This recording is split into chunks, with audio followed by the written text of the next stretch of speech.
What's up, kings and queens? It's your boy Dan from Daft Previews, and today I'm going to take you through the most detailed, comprehensive NBA player prop preview you are going to see for this play-in tournament. We've got two games to get through: Lakers versus Pelicans, Warriors versus Kings.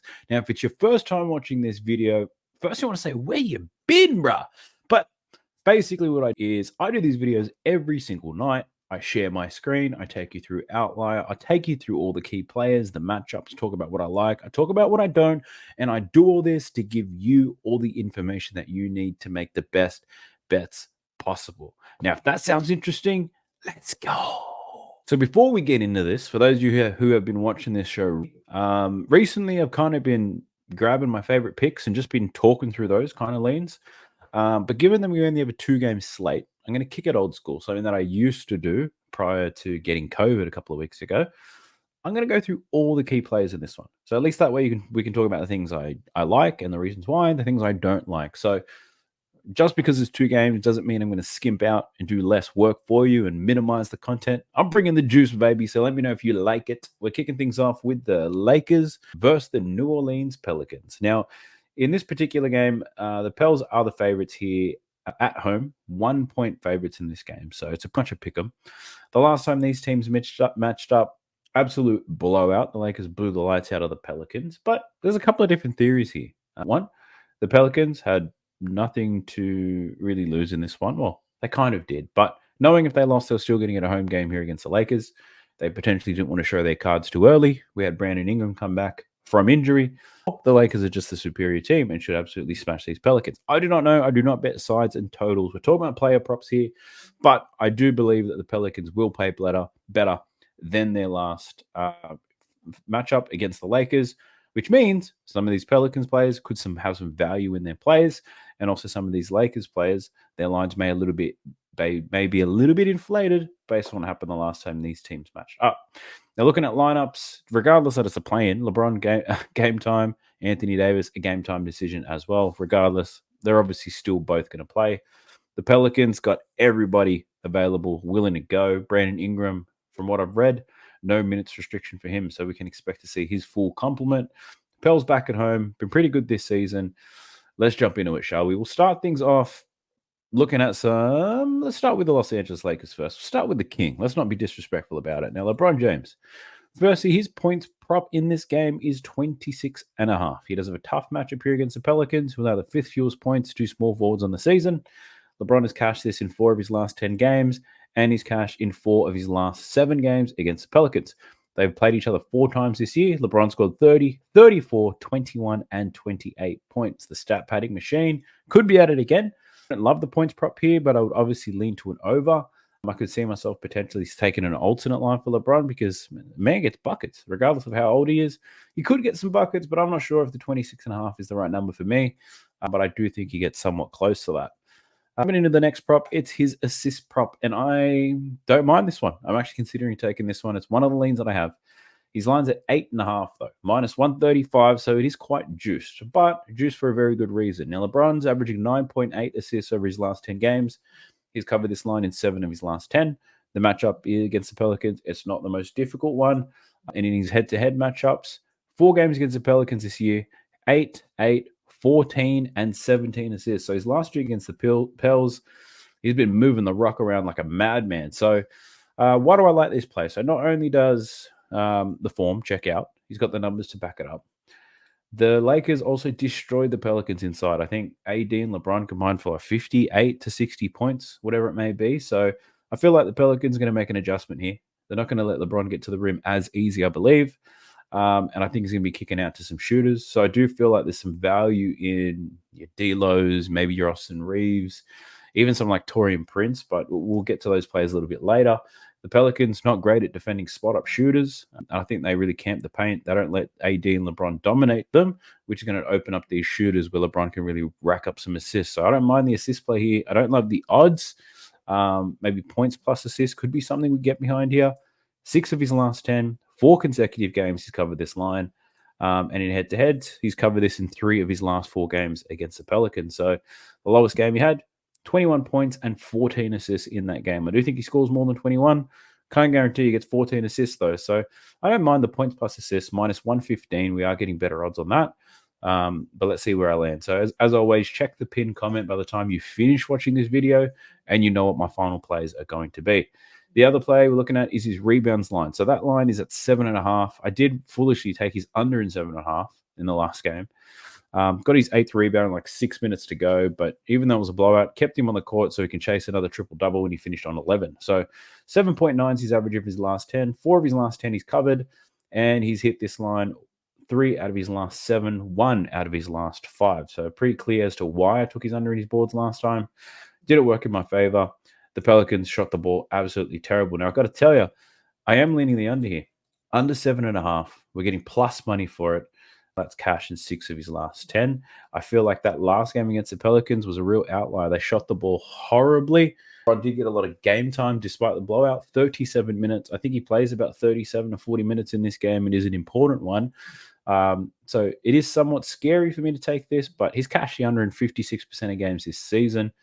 I do think he gets close, but at plus money, might be willing to play with it. I think the other option here is if you got access to alternate lines, you might take under 8.5 rebounds and over 5 rebounds or 6 rebounds potentially. Put those two suckers together because LeBron's going to rack up stats. That's what he does. I just don't think he can get to the 8 rebound mark in this one. But yeah, we'll see where we land. Actually, the other one I'm looking at here is his first quarter points prop. So that's at 4.5. I'm looking at taking the under in this one. So LeBron, against his points prop, 7 out of his last 10 games, he's gone under. So very much a slow starter. And what I love about this is, check it out. 7 consecutive games against the Pelicans, he's gone under 4.5 points in the first quarter. That last matchup, he played very well. He scored 0 points in the first quarter. He's playing about 8 minutes a quarter. In the first quarter, 8 minutes over his last 10, 8 minutes in the games against the Pels. Look, based off the numbers, as late and against the Pelicans, chances are he goes under, distributes the ball. We know that they like to get AD rolling nice and early, and even Rui Hachimura, they like to feed him nice and early too. So, yeah, I'm thinking about taking LeBron's under in his points prop. We'll see where we land. We'll stick with the Lakers. I want to talk about Taurean Prince. Now, Taurean Prince, designated bench man at the moment, but his line in this game is only 5.5. Now, someone who's a lot of three-pointers, we're only asking for 2 in this one. His line for 3-pointers is 1.5. It is plus money, but he can score in other ways. So looking at his points, he's averaging 7.7 in his last 10. Nothing magical.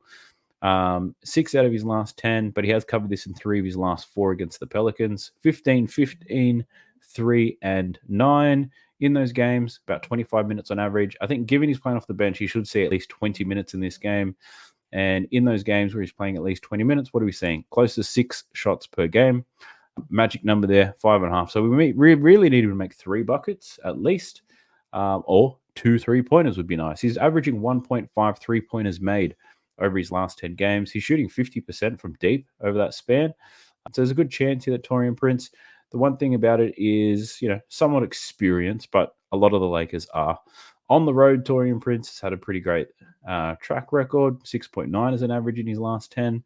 And against the Pels on the road, he's covered in 2 consecutive games, both of those this season. Now, if you think about the way that the Pelicans defend, I just spoke about it. AD and LeBron killed them inside in that last game. I think adjustments are going to be made. I don't think they're going to let that happen that easy. And the Lakers, outside shooters, I think they've got a good chance of scoring here. I've checked the profiles to see where the Pelicans are soft, and surprisingly, pretty soft around the perimeter. They allow quite a few points to spot up shooting, and that's where Taurean Prince scores the majority of his points. Out of all of the Lakers players, I think he's the one who's most likely to shoot from the corner as well, and the Pels can be a little bit vulnerable at that area, ranking bottom 10 from both corners. So someone like Taurean Prince, I don't mind having dabble here, 5.5 points. Might even ladder it. I'm not too sure, but I don't mind that one for Taurean Prince. Who else have we got in this game? We got Anthony Davis. Now, personally, I've got no leans on it yet, but doing this type of research might uncover some. So his points line, 24.5, has a good matchup here against the Pels, 5 out of his last 10 games. He did score 30 points in that last matchup against the New Orleans Pelicans. He did it in 32 minutes. Given the importance of this game, he might get more game time. Now, Anthony Davis up against his old team has covered this in 4 out of his last 8 games against New Orleans, averaging 25.3 points per game. I got to tell you, I probably lean to the under in this one, but I feel like this line's quite sharp. 24.5 looks like a nice number. I feel like the Pels make some adjustments. One thing I notice is Jonas Valanciunas only played like 7 minutes in that last game against the Lakers. They played a lot of Larry Nance. They got destroyed in the middle because of it. Maybe a bigger body like Jonas Valanciunas could make a difference. Well, AD's had his way with Jonas Valanciunas in the past. So I'm a little bit unsure about this one, I got to tell you. Looking at his assist prop, though, it's 2.5. I do like this. He's got a great matchup, 6 of his last 10. He's covered in 4 straight. And check this out. Against the Pels, he's covered in 7 out of his last 8. What I don't like are these odds, minus 148. This could be a parlay piece for you. Or if you're using those apps where you just got to pick over or under, I think Anthony Davis over 2.5 assists is great play. I personally probably won't play it because of these odds, but who knows? I could do I'm thinking for the BAPs tonight for these games, I'm actually thinking of doing a same game parlay for each game. So doing a BAP for each one, and then we might even put those together. Throw a bonus bet on it. That's what I'm thinking. And this, Anthony Davis assist could make its way in there. Great history against the Pelicans. 6 of his last 10, 4 straight games. And also, I don't think the Pelicans let him go to work as easy as they did in that last matchup. I think he distributes the ball here and gets quite a few assists. So Anthony Davis, I don't mind his assist prop. Rebound wise, we're looking at 13.5. 6 of his last 10, averaging 14. In head-to-head matchups, he struggled this year. Last 3 games against the Pelicans, he's gone under in his rebounds. 4 out of his last 8 against them. He does have a good matchup, but for some reason, this might be the Larry Nance effect, right? If Jonas is playing less time, it might be more difficult for AD to get some boards. But yeah, I'm not really feeling too much of the AD props outside of the assist number. But if you're feeling something for AD, let me know in the comment section. I may have missed something. We're heading into D'Angelo Russell. Now, I don't mind his points prop here. I did take a note of it. I don't remember why, but let's talk through it. Matchup-wise, somewhat difficult. The Pels allowing 11th fewest points to point guards on the season. D'Lo's covered this in 6 of his last 10 games, averaging 17 points. In head-to-head matchups, he's had a bit of success against them. Check it out. 4 out of his last 5 games against the Pelicans, he's covered this line, averaging 20 points per game. This season, he's played them 3 times. He scored 14 points, 30 points, and 19 points.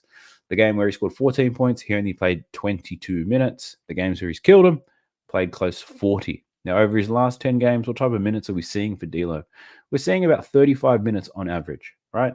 So if we muck around with outliers tools and we say, let's look at the games where D'Lo plays at least 35 minutes. Now, in those games, D'Lo has covered in 70% of those games this season. 19 of 27 games where he's played more than 35 minutes. So I feel like given these big games, D'Lo's probably going to get a little bit more time, some more opportunities. They don't really have any defense in their backcourt, so they might as well take their best offensive player in that position. And we're talking about D'Lo here. So his points prop, I don't mind. If we look at 3-pointers made, his line's at 3.5. It is plus money, but the sports expecting him to connect on those. The Pelicans, not great. They allow the 7th most 3-pointers made on the season. They pretty much allow it to most positions, 1s, 2s, and 3s. So it's a pretty good matchup for D'Lo to shoot some 3s. Like I said earlier, I think AD is going to get some assists, and I think LeBron's going to get some assists too. So who are the types of players who are going to eat? Rui, Austin Reeves, potentially D'Lo, and Taurean Prince, I would say. But yeah, D'Lo's points, that's another one I don't mind. We could bitch it down to 15 points for this parlay. Who knows? But yeah, I don't mind D'Lo's points. Looking at his assist prop, though, Daft. Jeez, what was that? I had a stroke. Let me have a bit of water and I'll get back to you. Right, his assist prop. Line's at 5.5. 5 of his last 10. Tough matchup. Pearls allowing the 6th fewest assists to point guards on the season. He's gone under in 4 consecutive games against the Pelicans. 3 of those games were this season. So hasn't necessarily racked up assists against them. If you look at the under, it's minus 119. I don't hate that. But again, 5 out of his last 10. We might want to filter in the games with Anthony Davis and LeBron James because we're expecting them to play. D'Lo still covering in 5 out of his last 10. But against the Pels, he has gone under quite a bit. So his recent form's a little bit scary, but that Pels against that Pelicans form might be something you can muck around with. I, in particular, prefer to take his over in points instead of his under in assists, but, up to you. The next play, rebounds, 3.5 is his line. I don't think there's anything compelling here. 3 out of his last 10. Hasn't rebounded well against the Pelicans. So, look, given I don't like his rebounds or his assists, we might look at taking the under in his rebounds plus assists. So that's cash in 4 consecutive games. Against the Pels, 5 out of his last 10. So he has had some big games, especially getting some assists. Minnesota, Golden State, and Memphis. So, tough matchup here. The Pels, the fewest rebounds to point guards on the season. So, look, this could be a good play. This recent form does scare me a little bit. But the form against the Pels and the matchup, that really does seem to make sense. But don't want to go too crazy in today's slate. The last play I want to look through is Rui Hachimura. Now, he's quietly been putting up some good points. 13.5 is his line, 8 out of his last 10 games. Tough matchup here against the Pelicans. So, he did score 11 points in his last matchup against the Pels. And in 7 games against them, he's only gone over this line once, where he scored 21 points. Scored 11 points where the Lakers were dominant in that game. He still took 10 shots. Looking at his last 10 games, he's averaging 12 shot attempts. So I really think this line of 13.5 is just about right. Could get some easy points if LeBron and AD are passing the ball. Although Rui probably not their number one option if I think about it. So yeah, I'm not loving what I'm seeing here from Rui. Actually, we didn't look at his rebounds line. That could be a good one. 4.5. Yeah, he's covered this in 6 straight games. 8 out of his last 10. Matchups, not too bad for rebounds. I think Zion's like 6'6", so he's a very small power forward. And in head-to-head matchups, Rui has covered this line in 2 consecutive games against the Pels, 5 and 7.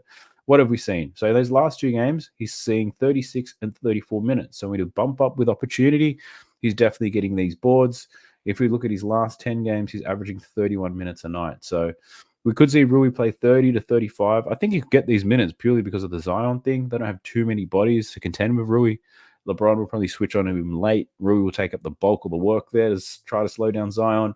I think they'll get a bit more Jackson Hayes minutes in there as well, so for more size. But yeah, Rui to get some boards, it's not too bad. The odds aren't great, minus 135. But I'll add that to my short list, and I'll be sure to research that one a little bit later on. All right, jumping into these Pelicans. Who do we like? Not too many, I got to tell you. This Brandon Ingram thing has fucked my shit up, but let's take a look at it. CJ McCollum, his points prop, 23.5. It's plus money. He's cashed in 9 out of his last 10 games. The matchup with the Lakers is a good one. They allow the 6th most points to point guards on the season. CJ McCollum has only covered this once in his last 8 games against LA. It was, however, the last game against them where he scored 25 points. So his recent form is excellent, but that line has dropped because Brandon Ingram is back. Now, if we take a look at this, and this is why I'm so hesitant, CJ McCollum with Brandon Ingram sucks. He averages 16 points per game in his last 10. He's covered in 2 of his last 10 games with Brandon Ingram. He only shoots the ball on average 13.6 times. There's been 2 outlier games where he takes close to 20 shots, Portland and that last game against the Lakers. But Brandon Ingram did play reduced minutes in that one. We're expecting more Brandon Ingram minutes in this, so I don't love his points prop. So you might be thinking, if he's not scoring, is he going to be passing the ball more? Let's take a look at it. His line's at 5.5. He's covered this in 4 of his last 10. Up against the Lakers, has passed the ball extremely well. 6 out of his last 8 games, he's covered this line, averaging 6.7 assists. The 5.5 is a plus money play as well, 125. Good matchup here against LA. But if we filter his assist to games with Brandon Ingram, what do we see? We can see that 5 of his last 7, so all of his games against the Lakers, really. And if we look at his last 10, only 2 of his last 10 games with Brandon Ingram, CJ has covered this assist line. So, yeah, it's a very difficult one. I feel like his numbers are really, I wouldn't say inflated, but they're impacted by his recent form being excellent. We know Brandon Ingram coming back means CJ McCollum usually plays shit. That last game against the Lakers, though, 25 points and 7 assists. So he still played quite well. I personally not going to play any CJ props, given everything that I know. But don't be afraid to back it if you feel it. You got to trust your gut sometimes. We've got Trey Murphy. We'll just be looking at his points in this game because, again, very similar. Brandon Ingram's back now. His recent form is excellent. Now, if you're someone who just relied on numbers, you might get trapped here because he's been killing this line. But again, it's the Brandon Ingram factor. In head-to-head matchups against the Lakers, 4 out of his last 7 he's gone over. But let's get the Brandon Ingram factor in.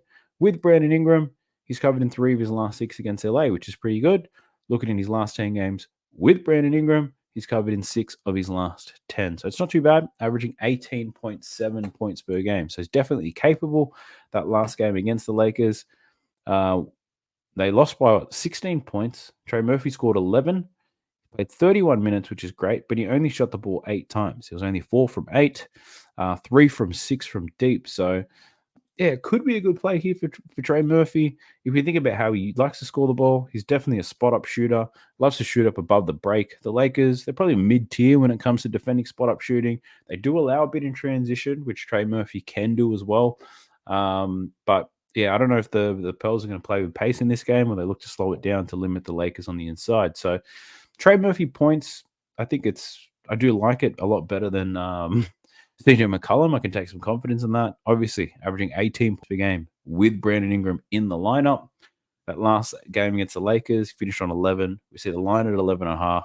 The assumption here is that the Pelicans are going to be better. If the Pelicans are going to be better, maybe BI is better, Zion could be better, Valanciunas might get more minutes, or Trey Murphy could have a better game. So I don't hate this prop. I don't like the odds, to be honest. Minus 142.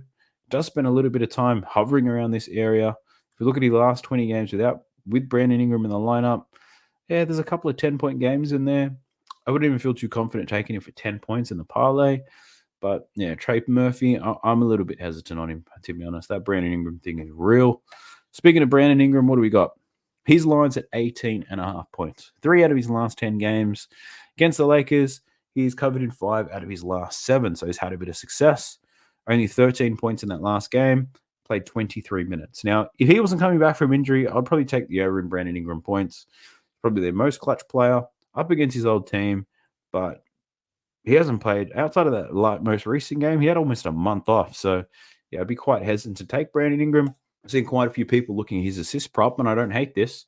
So Brandon Ingram, looking at his assist line, it's a plus EV play. He's covered this in 7 out of his last 10. He did have 0 assists in that last game against the Lakers, though. Prior to that, 7, 8, 7, and 6 assists. So the other 3 games against the Lakers this year were quite strong. 7, 8, and 7 assists. So very strong numbers there. The line's only at 4.5. What does that tell us? Are they expecting him to play less minutes, perhaps? He is averaging 5 assists over his last 10 games. That includes the 0 assist effort against the Los Angeles Lakers in that last game. But yeah, I don't mind this. You can get it at plus money. It's probably worth a play. I'm a little bit hesitant. I'm not going to lie, but I think based on these numbers, it looks great. The only thing that irks me is this whole injury thing. But you know what? I'm going to put it on my short list. I'll investigate Brandon Ingram a little bit. It's only 2 games, right? So let's take a look at Brandon Ingram and we'll see where we land. Who else do we have? That's probably worth a look. Zion Williamson.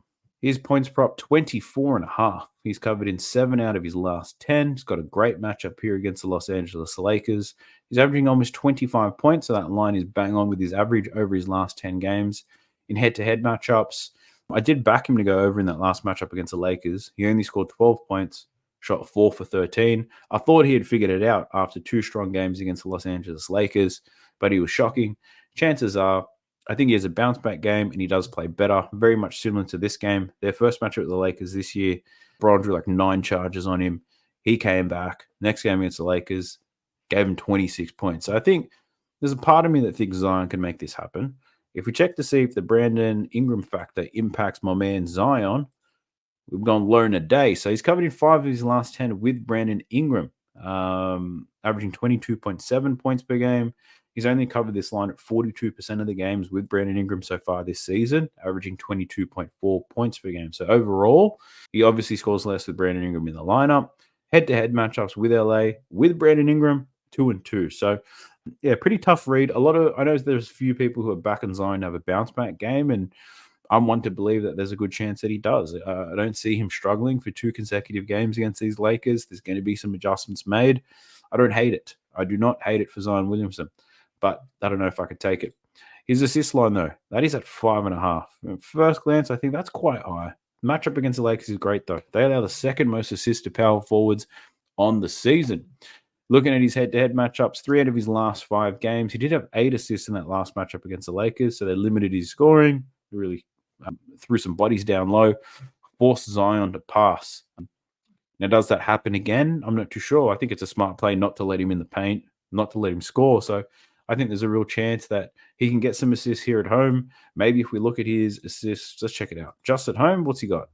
Yeah, not great. 3 out of his last 10. All right, let's fuck that one off. Let's have a look at his games with Brandon Ingram.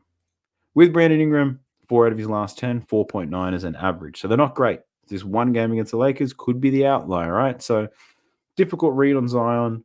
I've got no plays on him, but who knows? There are a lot better people than me that do this type of shit, and they can definitely find some value in the play. I, for one, I can't see shit. Next game, not next game, next player, Jonas Valanciunas. Now this one, I'm going to feel like an absolute legend if this hits, or I'm going to feel like a piece of shit if it doesn't. So I'm considering taking his over 6.5 points here. Someone like Joe Val, he can get that in the first quarter. He just needs a strong start, right? What's difficult to ascertain here is that he played fuck all minutes in that last game, but I'll get through the minutes in a second. 6.5 points a line. He's averaging 10 points per game in his last 10. The matchup with the Lakers, look, somewhat difficult. Anthony Davis, one of the contenders for Defensive Player of the Year. I think he's top 3. But Jonas hasn't had too many issues with AD in the past. And he's covered this line in 7 out of his last 8, which is pretty decent. In those games, playing on average 21 minutes a night. The last matchup they just had, he played 7 minutes, 7.3 minutes in that game. And I'm pretty sure that probably would have been the first quarter. So pretty difficult one to get a read on. I've seen that it could be because Willie Green wants to play small, get a bit of Larry Nance action in, play with a bit more pace. But that bit him in the ass in the last game. To play through pace, they sucked, and they got murdered inside. AD, LeBron had an absolute field day. Yeah, I'm not too sure what to make of this. Haven't found any articles or Twitter posts around Valanciunas and his intentions and if there are injuries or the reason why the coach is not playing him. But yeah, the 6.5, it just seems like a good one. The other one I'm considering for Valanciunas is probably his PRA. Let me flick to that in a second. I think his PRA is 12.5 in this game. Let me get to it. His PRA, Jonas Valanciunas. What do we say? Okay. Yeah, so his PRA, 12.5. He's averaging 20.25 PRA against the Lakers. Obviously, he's not the same player that he once was, right? He's playing a lot less minutes in these games. He's playing 25 to 30 minutes in a lot of them. Over his last 10 games, what are we seeing from Joe Val? We're seeing a couple of games where he doesn't fucking do anything. And for the most part, he's probably playing 15 to 20 minutes. That's what we can expect to see. So in head-to-head matchups, we don't have too much data where he plays 15 to 20 minutes. There's this one game here. That game, 10.6 boards. And, you know, I can definitely see Joe Val get in that. He could score 4 to 6 points in the first quarter. He can get 2 to 3 rebounds. That's 9 PRA already. My concern is what if the motherfucker doesn't get back on the court, right? So he does have a good matchup for rebounds and assists. So I'll probably lean more to the PRA than just his points prop. The history against the Lakers is good. If the Pelicans are going to switch things up, they got absolutely smashed inside. If they are going to switch that up, it means they're going to have to run a bit more Joe Val inside. Their small ball lineup is not working against this Lakers team. The Lakers have too much size. So we've got AD, Rui, LeBron, Jackson Hayes. That's going to be their front court. 2 of those 4 players will always be on the court at the same time. You can't run Zion and Larry Nance against these dudes. So I'm hopeful that Jonas Valanciunas gets some minutes. And that's really what I'm hoping on. The form is great, right? But we don't know if the fucker's going to play. I'm willing to place my bet that he does. I'm just thinking that. They've got to try something different in here. So, yeah, I'm not minding that at all. I forgot about Austin Reeves. Let me just quickly check him, and then we can jump into the next game. What do we got? 14.5, 4 of his last 10 games. He's got a decent matchup here against the Pels in head-to-head matchups. He's covered in 4 consecutive games against the Pelicans. 3 consecutive games. Well, all of these games were this season, actually. All 4 games against the Pelicans this year, 17, 20, 27, and 20 points. You tell me why he can't get 14.5. Shit. I'm lucky I looked at you, my boy Austin. So I'm going to put this onto my lean list. And I think this really coincides with the thought process I have around LeBron and AD being distributors and the Pelicans not defending the 3-point line. Could see someone like Austin Reeves getting buckets here. He does score quite a few points as a pick-and-roll ball handler, transition, as a spot-up shooter. Hopefully, he spends less time in the pick-and-roll as the ball handler, and he's sitting on the weak side in the corner, hitting some shots. So, yeah, I don't mind Austin Reeves' points. I just want to look at his 3-point line as well. What are we seeing here? Over 2. So he's cashed this in 3 straight, but only 3 of his last 10. And he's cashed in 3 out of his 4 games against the Pelicans this year. So if you were to take the over 2.5, you're getting plus 152. So that's not a bad play. He's got a good matchup here. The Kings do allow a lot of 3-pointers. Austin Reeves, not taking a lot, though. His volume is not necessarily high. we're looking at what 5.7 attempts per game, and we need him to shoot 50% in order to cash this. He's only shooting 30% over his last 10 games. So, yeah, I might be a little bit hesitant to take that, but his points prop at 14.5 might be something I could fuck with. Look at his assists and rebounds. None of these hit my radar. Assist-wise, 6 of his last 10 against the Pels, 2 far this year. And his rebounds, 3.5. 2 of his last 7 against the Pels. That's not great. And it's 5 of his last 10. So highly inconsistent old Austin. But, yeah, his points prop, that's not too bad at all. So quite a few from that game that I need to look into. Let's jump into the next one. It's the Sacramento Kings versus the Golden State Warriors. So in terms of matchups, lineups, everybody seems available. Look, Gary Payton's out, Malik Monk's out, but they've been out quite some time. The Golden State Warriors are actually 3-point favorites in this game, despite being on the road. I feel like the public's probably backing the Warriors because of their brand. I personally would have had this at a pick'em at these odds. You can get the Kings at +3. A lot of these guys' games, I think 3 of their last 4 games have been decided by 1 point. So the Kings on the spread at home, that could be a good play. I don't bet sides and totals that much, but I feel like this game's going to be close. I lean to the Kings. I think the matchup, it makes sense, but you don't need to fucking hear me talk about these leans, right? Let's talk about player props. I've got a few on my short list, so let's get into it. Firstly, we'll go with the Golden State Warriors. Where's my man Steph Curry? We'll start at the top, the big dog. Steph Curry's points line is 29.5. He's cashed in 2 of his last 10, 4 of his last 20, and only 38% on the year. So he hasn't gotten close to this. So this line is up for a couple of reasons. Head-to-head form, the matchup, or potentially the importance of this game. Big-time game, big-time players, right? So he's averaging 23 points over his last 10 in head-to-head matchups against the Kings. He's played them a lot, 9 out of 15, averaging 32.8 points per game against the Sacramento Kings. Having a look at how many times he's played them, 4 times this year, 41, 21, 29, and 33 points. On the road, he scored 41 and 29 points in those games against Sacramento. This line is a high line. It is a big game, though. It is on the road. On the road, you need your stars to shine. And in a game like this, you probably need them to shine even brighter. So I'd lean to his over. I'm not willing to take that prop, though. I'm not going to lie. In his assist prop, that line is at 5.5. He's cashed this in 7 of his last 10. And in head-to-head matchups, 6 of his last 15 against the Sacramento Kings. So his recent form is pretty decent. 10 potential assists on average. In these head-to-head matchups, 8.9 potential assists is his average. But just highly inconsistent here. And if he's scoring, he's probably not getting as many assists. So I can't get a read on whether he's going to score a lot. So I clearly can't get a read on whether he's going to get a lot of assists either. Looking at his rebound prop, though, I might be able to fuck with this. 4.5's the line. He's cashed this in 5 of his last 10. 5 out of his last 6, really. So great rebounding performance through this stretch here. Head-to-head matchups, 11 out of his last 15 games against the Kings he's covered. He's hit this in 3 straight games against the Kings this season, 5, 10, and 6. So I do like that. The matchup is good too. The Kings are the 8th most rebounds to point guards on the season. So if I had to bet a Steph Curry prop, it would probably be his rebounds in this game. So I can't see him being on to defend De'Aaron Fox. It seems like a bad play. He could be defending Keon Ellis. Andrew Wiggins most likely to pick up the De'Aaron Fox assignment. Curry just be waiting for some rebounds. You know what I mean? So I don't mind this for Steph Curry. The boards, it's on my leans, but that's the only Steph Curry prop I am willing to play. Sticking with the Warriors, we've got Chris Paul. His points props 10.5. Look at this. He's covered in 9 of his last 10 games. CP me, he says. Somewhat difficult matchup here against the Kings, though. And against the Kings, he's cashed in 1 of his last 3. Last 2 games, he's only scored 2 and 3 points. One of those games, he only played 4 minutes, though. So Chris Paul, points prop, I'm not necessarily loving this. He is taking 9 attempts per game, though. The line's only at 7.5. You just need 4 buckets. He doesn't get to the free throw line very much at all. He shoots 34% from the 3-point range. So if he gets 1 of those, you're laughing. But as of late, he hasn't been shooting quite well either. I think, look, the importance of this game, does that mean we see Chris Paul shoot more? Potentially not. The form lines are great here. I just don't know if I'm willing to take it. His assist prop, though, I might be willing to take this. So his line is at 5.5 here.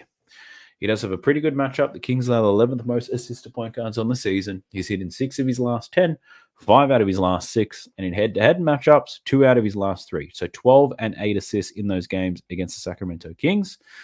He did, however, get 0 assists in this game, but we know he only played 4 minutes. And in that 4 minutes he played, he had 3 potential assists. So his potential assists up against the Kings is very high. The Kings, it's a decent matchup for point guards here to get some assists. So I don't mind this for CP3. I think my concern is probably around minutes. It looks like he's playing 27 on average, but he could get between 20 and 30. Very similar to Steph. It might be hard to keep them both out there at the same time because one of those old motherfuckers is going to have to defend De'Aaron Fox, right? So, but Chris Paul assists, I don't hate that. That's one of the leans I'm going to be looking into.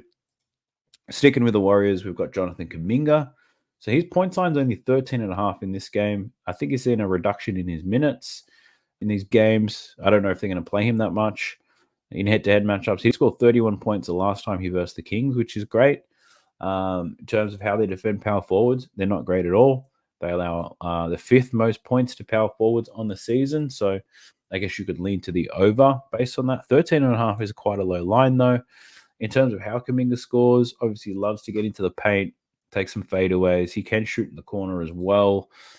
Minimally, a lot of his stuff is at the rim, right? And right under the rim, the Kings, surprisingly, pretty good defenders. But it's within the paint, but outside the restricted area where someone like Kuminga could cause most of his damage. But yeah, I'm not too sure. The matchup's not too bad. I just don't know how many minutes and opportunities he's going to get. We saw last year in the play-in, I don't think Kuminga got many minutes at all, but he has evolved this year. So don't hate the Kuminga points prop. Just 13.5. It does scare me a little bit. What else have we got? Andrew Wiggins, 15.5 points his line. Tough matchup against the Kings. 7 out of his last 10 games he has covered. He's also covered in 11 of his last 14 games against the Kings. He's played them in all 4 games this season. 11, 14, 29, and 17 points. What are we looking at minutes-wise? 26, 25, 36, and 31 in his games against the Kings this year. Over his last 10, 29 minutes per game on average. So, look, Wiggins is going to be out there. He's going to get his opportunities. He's going to work defensively here on De'Aaron Fox, I imagine.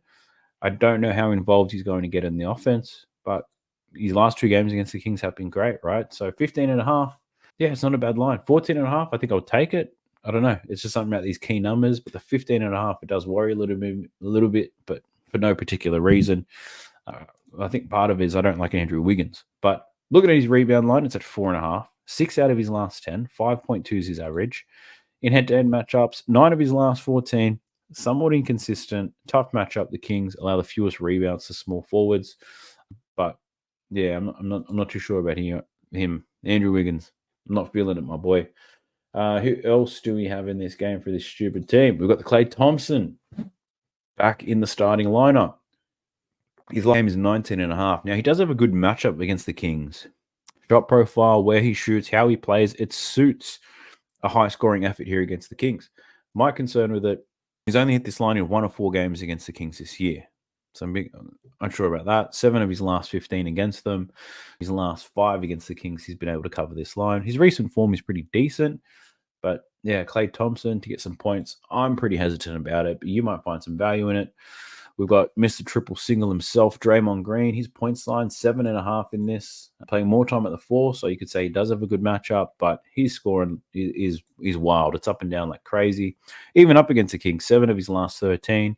It was his last game that he played. He took 0 shot attempts. Is that true? Yeah, 0 shot attempts, but did have 10 rebounds and 10 plus assists. So there's that. His assist prop is one that I don't mind. Now the line here is at 6.5. So you're probably thinking, why are you thinking about taking it? Well, he's averaging 6.2 over his last 10. He's highly inconsistent, right? But in head-to-head matchups against the Kings, what do we see? We see he's cashed this line in 6 out of his last 7 games against Sacramento. He's only played against the Kings twice this year. That's where he had 3 assists and 11 assists. So I think if he can get some high potential assists in this game, 14 and 17 like that, I think it's obviously a great opportunity. But minutes, I don't know if he's going to choke slam or omoplata or just freaking smash the shit out of Sabonis for no reason. So I'm a little bit concerned betting on Draymond, but the assist prop, I don't mind. The matchup is good. I'll research it a bit further, but it's one that I'm considering. One that I already take some time to look at, though, is for this fucker here, Brandon Podziemski. Looking at outlier, his hit rate for his points, rebounds, and assists, it's close to 90% because his lines are so low, right? Now, what that means when these lines are quite low is that he's not expected to play much. And the sports books might know something that we don't know. Now, what I do know is in last year, in a very similar situation in the play in, the Golden State Warriors, I think they had Moses Moody, they had Jonathan Kuminga. In the regular season, they had a lot more minutes. The minute the play-in started, they shortened that rotation. People like Kuminga and Moody, they barely got any playing time. Now, I looked into it. Steve Kerr explained that the reason behind that was those guys didn't get many reps in college throughout the season. He didn't feel they was experienced enough to play more time. But with this season, we've got Trace Jackson Davis, we've got Brandon Podziemski, the two rookies for the Golden State Warriors. Steve Kerr has said these guys will play their normal minutes. These guys have solidified themselves. They have a particular role that they need to play. So they will get their opportunities. And I think what also helps that angle is Steph, Clay, Draymond, Father Time is catching up to them real quick. And we've seen that throughout the whole season.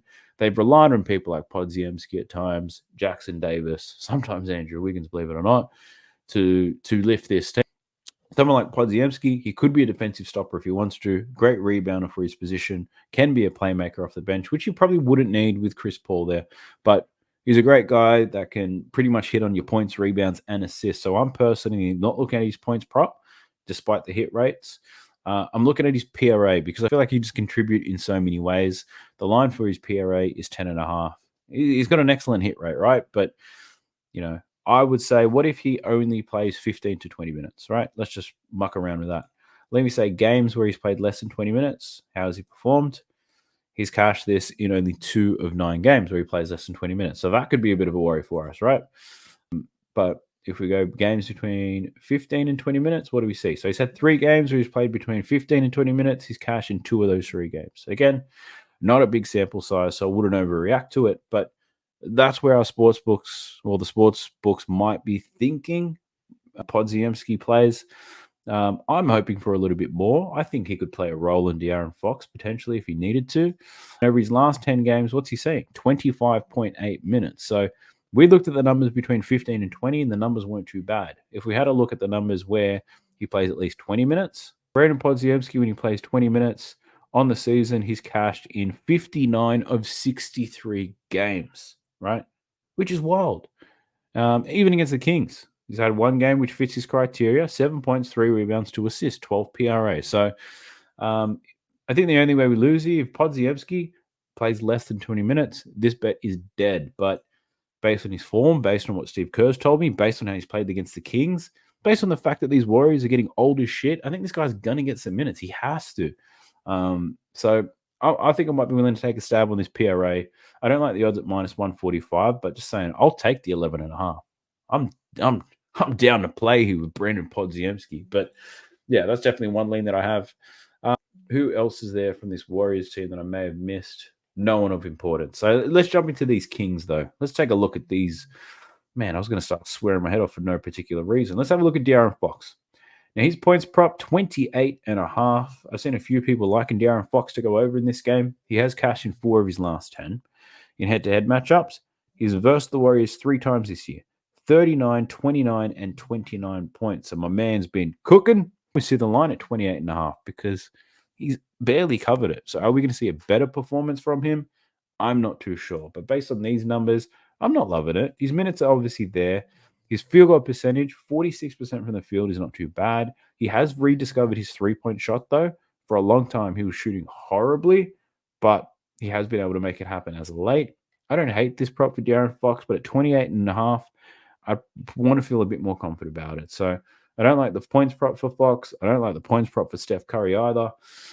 I think there are probably other ones to look at. So let's look at his assist prop. 6.5, 4 out of his last 10, 7 out of his last 13 games against the Warriors, but only in one of 3 games against them. Yeah, so I'm not loving the assist prop here for De'Aaron Fox either. His potential assists are there, right? They're not too bad, his potential assists. But They don't seem to be converting here. I feel like maybe he's struggling here without Kevin Herter. I'm not sure who it is. Maybe it's Malik Monk that he's missing, but Fox points and assists, they're not really doing it for me. Rebound wise, what do we got? 5.5, 4 of his last 10. Matchup's not too bad. And against the Warriors, he's cashing 4 of his last 13. So, look, I'm always tempted to take his under in his PRA. My concern here is that this game has importance. And when games have significant importance, you could expect to see probably more minutes, more opportunities, more hero ball perhaps for De'Aaron Fox. And he could potentially blow this out of the water. So I'm not man enough to take his under, just thinking that he potentially does. Who else have we got? Domantas Sabonis up against the Warriors. What do we see? Points line, 18.5. He's gone under in 2 out of his last. He's only cashing 2 of his last 10, 7 out of his last 20. So he hasn't been scoring the ball excellently so far. If we look at his head-to-head numbers, 8 of his last 14 against the Warriors. Oh, sorry, the hiccups. He's played the Warriors 4 times this season. He scored 19, 23. Followed that up with 9 and 18. So his last 2 games against the Warriors, he's gone under. So I don't love that. His points prop, I'd be very hesitant betting on that, to be honest, based on just what we've seen. What I do like, though, is I like his assist prop in this game. Line's at 8.5 at his plus money. You know, I love money. The Warriors allow the 5th most assists to centers on the season, so that's great. He's covered in 5 of his last 10. 7.4 is his average, which isn't great, but he has had some shocking games. In head-to-head matchups, he's only covered in 2 of 14 games against the Warriors. In positive news, he's covered in his last 2 games against the Warriors. So these are his 4 games against the Warriors. 7 assists, 8 assists, 10 assists, and then 13 assists the last time they matched up. His potential assists, pretty decent. 17 potential assists in those last 2 games. So if he's going to get between 15 and 17 assists, actually over here, because he does set his players up quite well. There's a lot of handoff action, and he's also finding a lot of shooters in the corner. One player that I was considering looking at, but I think their line is just about right, is someone like Harrison Barnes. I think he can have a good shooting game in this game. If we think about how the Warriors leak points, transition points, spot-up shooting, they foul quite a bit, so you can get to the line against them. They're not particularly strong in the post, but at the same time, believe it or not, only 10% of Sabonis's points are scored in the post.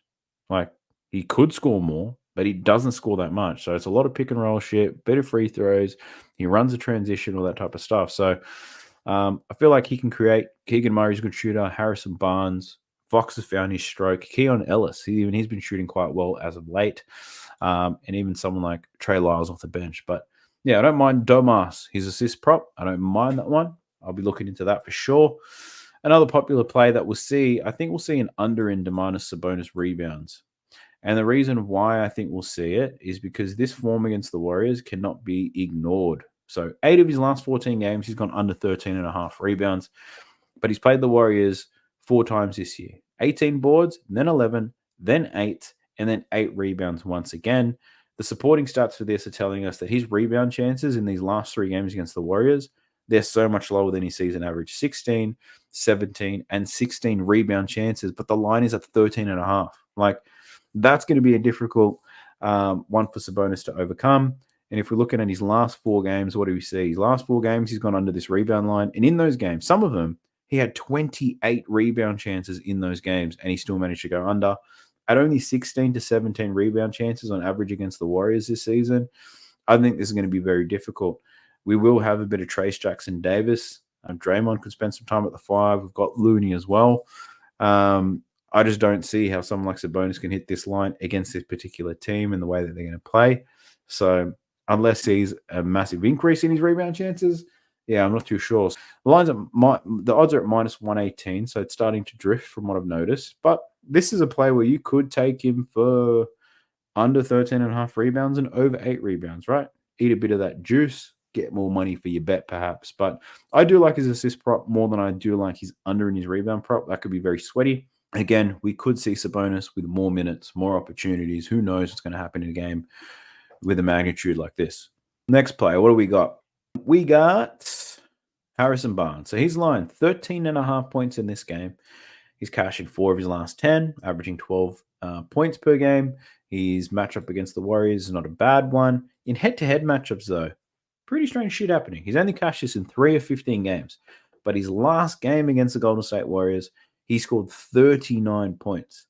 39 points. He played 39 minutes. He shot the ball 24 times. He shot 58% from the field, 7 from 12 from deep. Now, if that's not an outlier, I don't know what is. You'd be crazy to expect that again. So, in a way, you kind of have to ignore it. We know what he's capable of, but Jesus, Harrison Barnes is older than me. So, and I feel old as shit. I don't know if he's still capable of putting up that type of number again.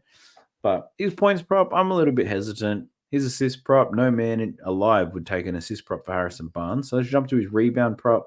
He has covered in 4 straight games, 6 out of his last 10, but he's only cashed in 2 of 15 against this. But he's got under it a lot. So yeah, I'd be a little bit hesitant for that. You might want to look at his under in his rebounds plus assists. Look at that, plus money, plus 105. He's gone under his rebounds and assists in 9 straight games here against the Warriors. But in his last 10, he's actually gone over in 6. So, yeah, 3 there for Harrison Barnes. I'm not sure whether I could take that. And then we've got these. Let's have a look at Keon Ellis. The rest of the guys, their lines are too low. We don't know what type of opportunities they're going to get. But Keon Ellis, I think this guy has potential for a big one. This could be a high-value single play, depending on how things line up. So, his line's at 9.5. It's plus money. He's cashed this in 5 of his last 10. He's averaging 10.5 points per game in those games. Right. Over his last 10, he's seeing on average 27 minutes a night. He does have games where he only plays 17 minutes, but there are also games where he can get up to 35 depending on the matchup. So Keon Ellis, in a game like this, he probably could see some game time, to be honest, based off the matchups here, but I do not know. In head-to-head matchups, played the Warriors twice this season, but in those games, he only saw 4 and 5 minutes. But I'm assuming Malik Monk would have been playing, or Kevin Huerter would have been playing, or potentially both. And one of those games, Malik Monk was in, and then Kevin Huerter, I think it was the same game with Kevin Huerter.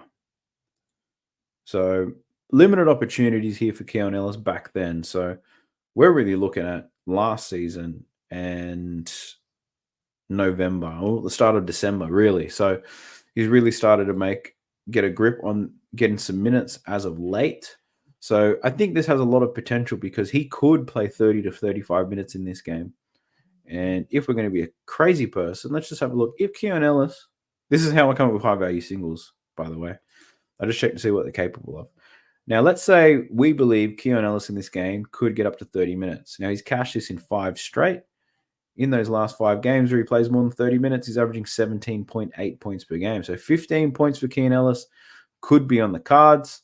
How does he score his points, though? He shoots a lot of three-pointers. 8.6 three-pointers in these 5 games, 11.6 total shots. So we're looking at about 75% of his shots are from deep.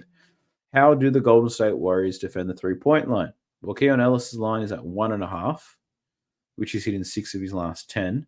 The Warriors, they're bottom 10 when it comes to three-pointers allowed.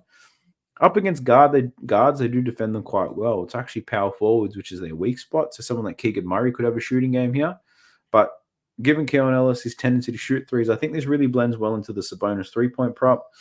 But Keon Ellis for 15 points, I might be able to muck around with that. What type of odds are we at? Plus 420. Right, that's exactly where I would like it to be.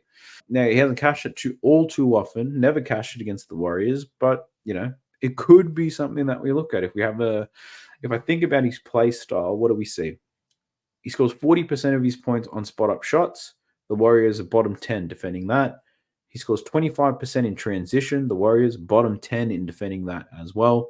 So that's like 65% of his points are on those 2 areas. And in those 2 areas, Golden State Warriors, not the strongest, right? So he does score a lot of his points above the break. The Warriors, again, not the best at defending that area. So, yeah, someone like Keon Ellis, a high-value single, probably one that I could take. I don't know if it's worth putting 2 units on just these single line, points line, but I could sprinkle a little bit on Keon Ellis to have a big game. I don't mind. I'm feeling a bit wild about it. But other than that, there's no one else on. Actually, let's have a look at Keegan Murray. Actually, his line's at 18.5, so he's expected to be a contributor in this game. So let's not ignore him. Now he's averaging 17.2 over his last 10. He's covered this line 5 times. He has versus the Warriors 14 times. He's gone over in only 2 of those games. He's played the Warriors 3 times this year, 16, 10, and 14 points in those games. So they've done well to minimize his effectiveness, which is not good for those looking at betting at Keegan Murray, but the line's still at 18.5. And he does much the way where the Warriors are weak, spot up shooting and in transition.